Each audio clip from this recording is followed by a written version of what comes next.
بسم اللہ الرحمن الرحیم شہر رمضان الذی انزل فیہ القرآن۔ اسلامی اور ہجری سال میں جو 12 مہینے ہوتے ہیں ان مہینوں میں سے رمضان المبارک کا مہینہ یہ 9ویں نمبر پر آتا ہے، یعنی یہ 9واں مہینہ ہے اسلامی سال کے اعتبار سے۔ عربی زبان میں اس مہینے کو شہر عربی زبان کا لفظ ہے اور رمضان یہ بھی عربی زبان کا لفظ ہے۔ عربی میں شہر مہینے کو کہتے ہیں اور رمضان اس کا معنی ہے گرمی، حرارت، جلانا، کوٹنا، یہ سارے رمضان کے معنی آتے ہیں۔ تو یعنی بعض حضرات نے فرمایا کہ سمی رمضان لأنہ یرمز الذنوب ان یحرقها، یعنی رمضان کو رمضان اس لیے کہا جاتا ہے کہ یہ گناہوں کو جلا دیتا ہے، گناہوں کو مٹا دیتا ہے، گناہوں کو ختم کر دیتا ہے، یہ اس لیے اس کو رمضان کہا جاتا ہے۔ بعض حضرات نے فرمایا کہ اس کو رمز الصائم کہتے ہیں۔ رمز الصائم کا معنی یعنی روزے کی وجہ سے روزے دار کے معدے میں جو بھوک اور پیاس کی وجہ سے گرمی اور حرارت پیدا ہو جاتی ہے،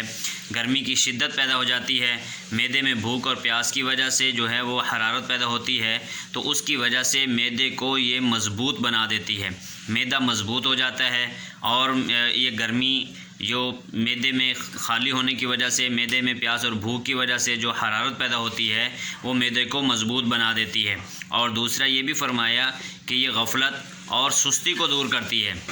یعنی یہ جو معدے کی حرارت ہے، معدے کی جو وہ گرمی ہے وہ کیا کر دیتی ہے، اس کو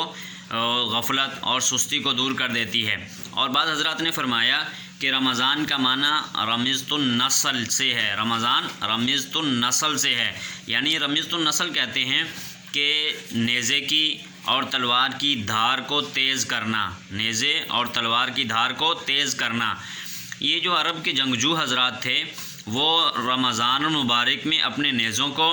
اور اپنی تلواروں کو، ان کی دھاروں کو تیز کیا کرتے تھے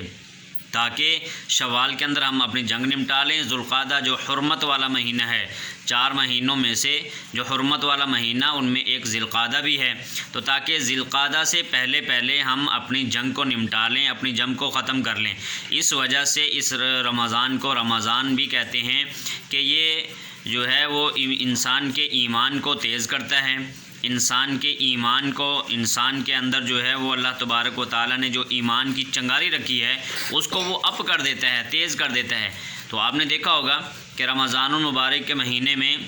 انسان کا ایمان تازہ ہو جاتا ہے اور انسان کا ایمان زیادہ ہوتا ہے بنسبت باقی 11 مہینوں میں۔ انسان جو ہے وہ نمازیں زیادہ پڑھتے ہیں، آپ دیکھیں مسجدیں بھری ہوتی ہیں، رمضان المبارک میں مسجدیں بھر جاتی ہیں، اور غیر رمضان میں اتنی نہیں بھرتی جتنی رمضان المبارک کے مہینے کے اندر بھرتی ہیں۔ تو اس لیے یہ رمضان میں انسان کا ایمان تیز ہو جاتا ہے، جس طرح تلوار اور نیزہ جو ہے اس کی دھار تیز ہوتی ہے، اس طرح ایمان کی دھار بھی جو انسان کے دل کے اندر ہے وہ بھی تیز ہو جاتی ہے۔ اور فرمایا کہ دوسرا یہ بھی ہے کہ مومن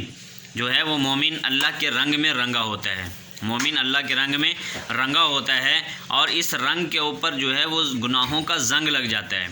اس رنگ کے اوپر گناہوں کا زنگ لگ جاتا ہے۔ تو اس زنگ کو دھونے کے لیے، اس زنگ کی میل کو اتارنے کے لیے اللہ تبارک و تعالیٰ نے یہ مہینہ ہمیں عطا فرمایا کہ روزہ جو ہے وہ انسان کی میل کو اور انسان کے دل پہ لگے ہوئے زنگ کو جو ہے وہ ختم کر دیتا ہے، زنگ کو جو ہے وہ دور کر دیتا ہے، انسان کو نیکی کی طرف مائل کر دیتا ہے، انسان جو ہے انسان کی جو ہے وہ ایمانی رنگت کو نکھار دیتا ہے، اور زنگ کو ختم کر کے اصل رنگ کے اندر جو ہے وہ انسان کو نکھار دیتا ہے۔ یہ اللہ تبارک و تعالیٰ کی طرف سے ہمارے اوپر ایک بہت بڑا انعام ہے، اللہ تبارک و تعالیٰ کی طرف سے ہمارے اوپر بہت بڑا انعام ہے، جو ہمارے دلوں کی صفائی کے لیے، ستھرائی کے لیے، اور ہمارے دل کے ایمان کی چارجنگ کو بڑھانے کے لیے اللہ تبارک و تعالیٰ نے ہمیں یہ رمضان المبارک کا مقدس مہینہ عطا فرمایا ہے۔ یہ بہت ہی بابرکت مہینہ ہے، اور رمضان کو رمضان بھی اسی لیے کہا جاتا ہے کہ یہ انسان کے ایمان کو گرما دیتا ہے۔ جیسے جس انسان کے دل کے اندر بہت زیادہ محبت ہو نا، بہت زیادہ محبت ہو، وفا ہو، تو اسے کیا کہتے ہیں؟ گرم جوشی سے تعبیر کیا جاتا ہے، گرم جوشی سے۔ تو اللہ تبارک و تعالیٰ بھی اس مہینے کے اندر اپنے بندوں کا گرم جوشی سے استقبال کرتے ہیں، گرم جوشی سے اللہ تبارک و تعالیٰ اس انسان کے ساتھ محبت اور وفا کا اظہار کرتے ہیں، یہ اللہ تبارک و تعالیٰ کی طرف سے ہمارے اوپر بہت بڑی نعمت ہے۔